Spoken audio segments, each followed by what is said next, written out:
Charity or love never fails. And the main mandate that Christ left his church was to love God with all your heart, mind, and soul, and to love your neighbor as yourself. And upon this hangs all of the law and the gospel. That's what Jesus says. Why? Because that love never fails. Paul says the one thing that will last is love. Start, middle, and end. Love is what it is all about. So then he goes on, he says, but prophecies, they will fail. Tongues will cease.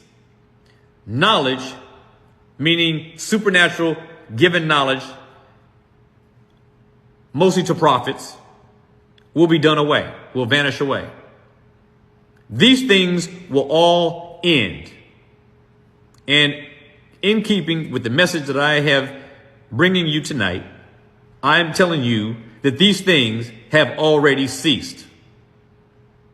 There is no gift of tongues today. All these people going around saying they're speaking in tongues, they're lying to themselves and lying to everyone else.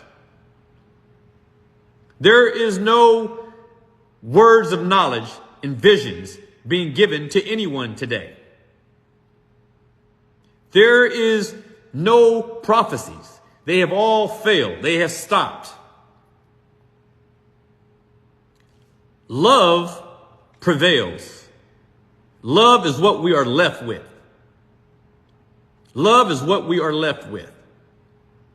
Now, the word of God goes on to say, and here's in verse 9 of 1 Corinthians 13. It says, for we know in part. Now, Paul's talking. He says, we know partially. We know in part. And when we prophesy in part. We prophesy partially. In other words, we don't see the full picture.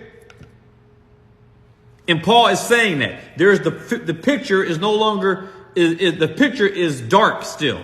It's still fuzzy. It's still hazy. We get the general idea, but we don't get the full crux of the matter. We prophesy in part. We know in part. And then he goes on to say in verse 10, but when that which is perfect is come, then that which is in part will be done away. So what is Paul saying? He says that right now in his time, he's saying that what we know and what we prophesy is partial. But he says when that which is perfect comes, then all these other things will be done away with.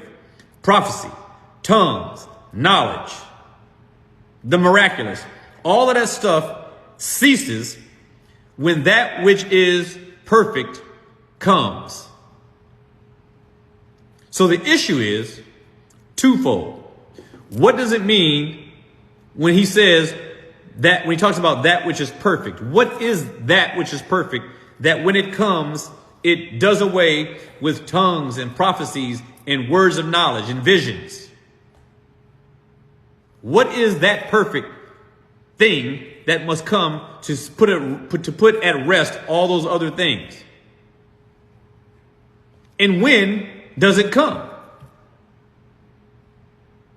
In fact, what is perfect? What does he mean when he says when that which is perfect? What does he mean by perfect?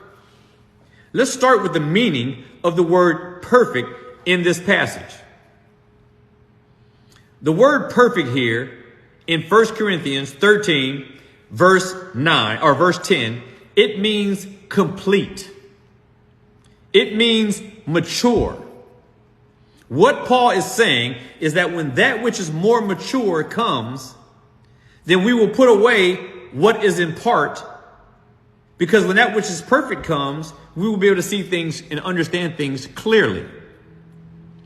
So what Paul is talking about is maturity.